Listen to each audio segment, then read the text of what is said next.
नमस्कार दोस्तों, target with PS Parihar channel में आपका स्वागत है। आज की इस वीडियो में हम लोग बात करेंगे सबसे पहले उत्तर प्रदेश अधीनस्थ सेवा चयन आयोग की और उसके बाद में हम लोग बात करेंगे बीएड वर्सेस बीटीसी मामले की। चलिए शुरू करते हैं।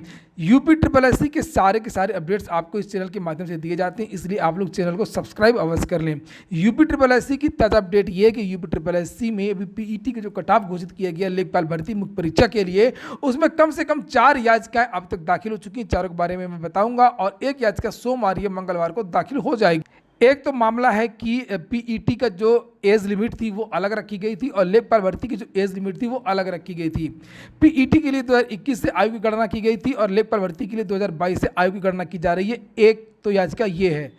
दूसरी याचिका है कि पहले आपने कट ऑफ नहीं बताया और अचानक परीक्षा के 1 महीना पहले ही कट ऑफ बताया। 2 याचिका और 2 याचिकाएं और हैं यहाँ पर। दोनों याचिकाएं वो हैं आपकी दिव्यांगों की। एक लखनऊ बेंच में दाखिल हो गई है और एक इलाहाबाद जो मुख्य बेंच है वहाँ पर दाखिल हो गई। दिव्यांगों का ये कहना है कि जब लेखपाल भर्ती का नोटिफिकेशन जारी हुआ था तो इनके जो दिव्यांगों में अलग अलग कैटेगरी होती हैं, एक कैटेगरी ये, 2 ये, 3 ये, 4 ये, 5 ये, तो इन कैटेगरी की अलग अलग सीटें भी थीं। जैसे इस किसी में कोई सीट नहीं है और स्वतंत्रता संग्राम के 149 सीटें हैं और मूक बधिर श्रवण शक्ति में हास की 102 सीटें हैं।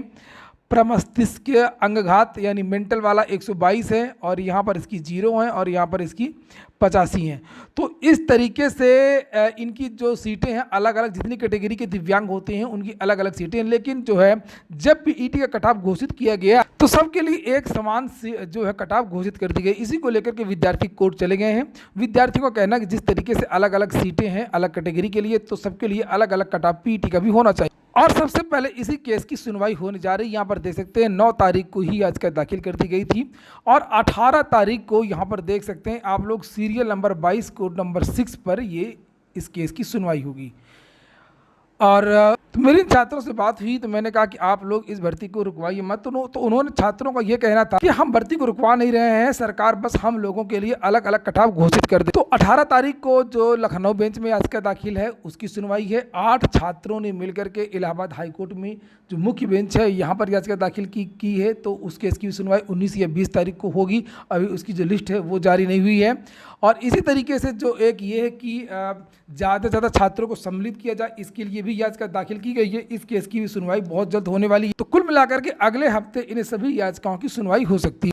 दूसरी याचिका ये है, जिसे आप लोग यहाँ पर देख सकते हैं बहुत सारे छात्र हैं जिन्होंने ये याचिका दाखिल की है। इस केस की भी सुनवाई जो है वो 20 तारीख के आसपास हो सकती है। यहाँ पर देख सकते हैं आप लोग, लिखा हुआ है UP triple SC Uttar Pradesh subordinate service selection examination commission party बनाया गया है और जो सहायक सचिव है उनको भी पार्टी बनाया गया है। उत्तर प्रदेश सरकार के जो होम अफेयर्स हैं उसको भी बनाया गया है और इन सबसे जवाब मांगा जाएगा। बहुत सारे छात्र लगातार ये पूछ रहे थे कि क्या सर लेखपाल भर्ती रुक जाएगी, तो मुझे नहीं लगता है कि लेखपाल भर्ती रुक जाएगी। इसके पहले भी मैंने 2-3 वीडियो बनाए हैं और सभी वीडियोज़ में मैंने आप लोगों से यही बताया है कि लेखपाल भर्ती नहीं रुकेगी। सरकार की कोई मंशा नहीं है, सरकार निश्चित टाइम में परीक्षा करवा सकती है। और बात करेंगे अब बीएड वर्सेस बीटीसी मामले। आज सुबह के लगभग सभी समाचार पत्रों के माध्यम से जानकारी दी गई थी कि बीएड टीईटी की जो मार्कशीट है उस पर इलाहाबाद हाईकोर्ट ने रोक लगा दी है और उसको लेकर के बहुत सारी सूचनाएं हैं। यहाँ पर लिखा है शिक्षक भर्ती बीएड डीएलएड प्रशिक्षु अब आमने सामने आ गए हैं।